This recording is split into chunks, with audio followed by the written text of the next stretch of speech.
ಆತ್ಮೀಯರೇ ನಮಸ್ಕಾರ. ನಾನು ದೇವರಾಜ್ ರೆಡ್ಡಿ, ಜಲತಜ್ಞ. ನಮ್ಮ ಯೂಟ್ಯೂಬ್ ಚಾನಲ್ ವೀಡಿಯೋಗಳನ್ನ ದಯಮಾಡಿ ನೋಡೋದು, ಸಬ್ಸ್ಕ್ರೈಬ್ ಮಾಡೋದು ಮರಿಬೇಡಿ. ಈಗ ಹೇಳುವಂಥ ವಿಷಯ ಅಂತಂದರೆ, ನಾವು ಸಾಕಷ್ಟು ಜಿಯೋ ಮೆಂಬ್ರೇನ್ ಟ್ಯಾಂಕ್ಸ್ ಅಂತ ಮಾಡಿರ್ತೀವಿ. ದೊಡ್ಡ ದೊಡ್ಡ ಕೆರೆಗಳನ್ನ ಮಾಡಿರ್ತೀವಿ. ನಾವು ಸಾಕಷ್ಟು ಕೆರೆಗಳು ಮಾಡಿ ರಕ್ಷಣೆ ಇರೋದಿಲ್ಲ. ಸಾಕಷ್ಟು ಇವತ್ತಿನ ಇನ್ಸಿಡೆಂಟ್ ನೀವು ನೋಡ್ತಾ ಹೋಗ್ತೀರಾ. ಎಷ್ಟು ಕಡೆ ಇಂಥ ದುರಂತಗಳಾಗ್ತಂದರೆ, ಕೆರೆಗಳು ಜಿಯೋ ಮೆಂಬ್ರೇನ್ ಪಾಲಿ ಶೀಟ್ ಹಾಕಿದ ಮೇಲೆ ಅದರಲ್ಲಿ ಮಕ್ಕಳು ಬಿದ್ದರೆ ದುರಂತ, ಕಾಡು ಪ್ರಾಣಿಗಳು ಬಿದ್ದಂಥ ದುರಂತ ಕೇಳ್ತಾಯಿದೆ. ಸೂಕ್ತವಾದ ರಕ್ಷಣೆ ಭಾಳಷ್ಟು ಇಂಪಾರ್ಟೆಂಟ್. ಯಾವ ಥರ ಅನ್ನಲಿಕ್ಕೆ ಈ ವಿಡಿಯೋದಲ್ಲಿ ನಿಮಗೆ ಟಿಪ್ಸ್ ಕೊಡ್ತಾ ಹೋಗ್ತೀನಿ, ನೋಡ್ತಾ ಹೋಗ್ತೀವಿ.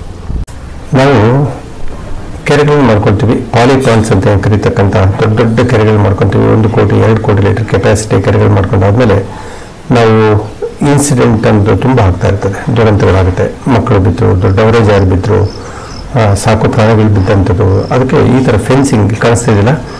ಕೆರೆಯ ಸುತ್ತಲೂ ಇಷ್ಟು ಸ್ಟ್ರಾಂಗ್ ಫೆನ್ಸಿಂಗ್ ಮಾಡಲೇಬೇಕು. ಕೆರೆಯ ಜೊತೆಲಿ ಇದು ಒಂದು ಪ್ರಾಜೆಕ್ಟಲ್ಲಿ ಸೇರಿಕೊಂಡಿದೆ. ಎಷ್ಟೋ ಜನ ಕೆರೆಗೆ ನೀವು ಇಂಪಾರ್ಟೆನ್ಸ್ ಕೊಡ್ತೀರಿ, ಆದರೆ ಫೆನ್ಸಿಂಗ್ ಇಂಪಾರ್ಟೆನ್ಸ್ ಕೊಡೋದು. ನೋಡಿ, ಕೆರೆ ಫೆನ್ಸಿಂಗ್ ನಮ್ಗೆ ಕಾಣಿಸ್ತಾ ಇಲ್ಲ. ಯಾರೂ ದಾಟ್ಲಿಕ್ಕೆ ಆಗೋಲ್ಲ. ಈವನ್ ಜಿಂಕೆಗಳಾಗ್ಬೋದು, ಯಾವುದೋ ಪ್ರಾಣಿಗಳು ಇಲ್ಲಿ ದಾಟಲಿಕ್ಕೆ ಸಾಧ್ಯತೆ ಇಲ್ಲ. ಈ ಥರ ಪವರ್ಫುಲ್ ಫೆನ್ಸಿಂಗನ್ನು ಇಡೀ ಕೆರೆಯ ಸುತ್ತಲೂ ಜಿಯೋ ಮೆಂಬ್ರೇನ್ ಟ್ಯಾಂಕ್ ಅಂತ ಕರೀತೀವಲ್ಲ, ಸುತ್ತಲೂ ನಿರ್ಮಾಣ ಮಾಡಿಕೊಂಡಿರ್ತಕ್ಕಂಥ ಜಾಗದಲ್ಲಿ ಈ ಥರ ಸ್ಟ್ರಾಂಗ್ ಫೆನ್ಸಿಂಗ್ ಬೇಕಾಗುತ್ತೆ.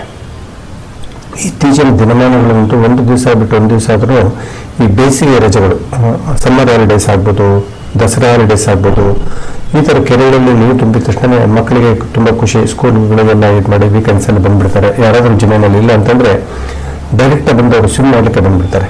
ಈ ಥರ ಸ್ವಿಮ್ ಮಾಡುವಾಗ ಈ ಕೆರೆಯ ಆಳ ಗೊತ್ತಿರಲ್ಲ. ಏನು 5 ಅಡಿ ಆಳ ಇದೆಯಾ, 10 ಅಡಿ ಇದೆಯಾ, 50 ಅಡಿ ಇದೆಯಾ ಗೊತ್ತಿಲ್ಲ. ಇಂಥ ಕೆರೆಗಳಿಗೆ ಮತ್ತೆ ಶೀಟ್ ಆಗಿರ್ತಕ್ಕಂಥದ್ದು. ಶೀಟ್ ಎಂತ ಆಗುತ್ತೆ ಅಂದರೆ, ಮಳೆಗಾಲದಲ್ಲಿ ಪಾಚಿ ಕಟ್ಟುತ್ತದೆ. ಪಾಚಿ ಕಟ್ಟಿದ ಮೇಲೆ ಸ್ಲಿಪ್ ಆಗುತ್ತೆ. ಅದ್ರ ಮೇಲೆ ಕಾಲಿಟ್ಟರೆ ಜಾರಿ ಹೋಗುತ್ತೆ. ಮತ್ತು ಮೇಲೆ ಬರಲಿಕ್ಕೂ ಸಹ ಆಗೋದಿಲ್ಲ. ನಾವು ಕೈಯಲ್ಲಿ ಮುಟ್ಟಲಿಕ್ಕೆ ಹೋದರೆ ಕೈಯೇ ಜಾರುತ್ತೆ. ಈ ಕೆರೆಗಳ ಇಳಿಯೋದು ಕಷ್ಟ, ಇಳಿದ್ಮೇಲೆ ಮೇಲೆ ಬರೋದು ಕಷ್ಟ. ಯಾರೂ ನಮಗೆ ಸಹಾಯಕ್ಕಿಲ್ಲ ಅಂತಂದರೆ ಖಂಡಿತ ಮೇಲೆ ಬರಲಿಕ್ಕೆ ಸಾಧ್ಯ ಇಲ್ಲ.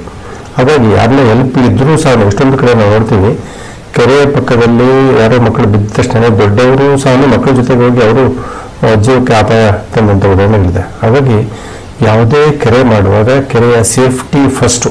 ಕೆರೆಯಲ್ಲಿ ಮೆಂಬ್ರೇನ್ ಇನ್ಸ್ಟಾಲೇಷನ್ ಆಗಿದ್ದಷ್ಟೇ ಇಮ್ಮಿಡಿಯೇಟಾಗಿ ಅದಕ್ಕೆ ಬೇಕಾದ ಸೂಕ್ತವಾದ ರಕ್ಷಣೆಗಳು ಮಾಡಬೇಕು. ಇದು ಬಾರ್ಬೆಡ್ ಫೆನ್ಸ್ ಆಗ್ಬೋದು, ಮತ್ತು ನೆಟ್ ಫೆನ್ಸ್, ಮೆಶ್ ಫೆನ್ಸ್ ಆಗ್ಬೋದು, ಅಥವಾ ಸೋಲಾರ್ ಫೆನ್ಸ್ ಆಗ್ಬೋದು.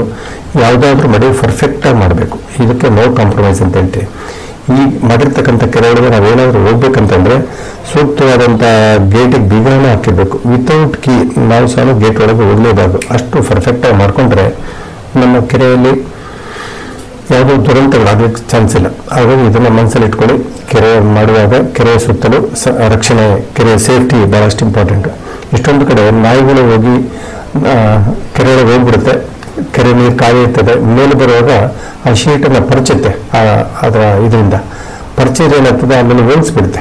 ನಿಮ್ಗೆ ಗೊತ್ತಲ್ಲ, ಒಂದು ಕೆರೆಯಲ್ಲಿ ನಂದೇನಿಗೆ ಒಂದು ಸಣ್ಣ ಸೂಜಿ ಗಾತ್ರದ ರಂಧ್ರ ಬಿದ್ದರೂ ಲಕ್ಷಾಂತರ ಲೀಟರ್ ನೀರು ಪೋಲಾಗ್ತದೆ. ಈ ಥರ ರಕ್ಷಣೆ ಮಾಡಿಕೊಂಡು ಕೆರೆಯಲ್ಲಿ ನೀರು ತುಂಬಿಸಿ ಅದಕ್ಕೊಂದು ಗೇಟಿಗೆ ಬೀಗ ಹಾಕಿ ಒಂದು ಇನ್ಸ್ಟ್ರಕ್ಷನ್ಸ್ ಹಾಕಿ, ಎಚ್ಚರಿಕೆ ಕೆರೆಯಲ್ಲಿ ಯಾರು ಬರ್ಕೊಡ್ದು ಅಂತಂದೇಳಿ, ಮತ್ತು ಇದರ ಆಳ ಅಗಲ ಎಷ್ಟಿದೆ ಅಂತ ಹಾಕಿ ಸುತ್ತಲೂ ಸಾಧ್ಯವಾದರೆ ಒಂದಷ್ಟು ರೋಪ್ಗಳು ಕಟ್ಟಿ ಟೈರ್ಗಳಿಗೆ ಬಲೂನ್ ನೀರು ತುಂಬಿಸಿ ಈ ಥರದಲ್ಲಿ ರಕ್ಷಣೆ ಮಾಡಿಕೊಂಡ್ರೆ ಬಹಳಷ್ಟು ಕೆರೆಗಳಿಗೆ ಒಳ್ಳೆಯದಾಗುತ್ತೆ.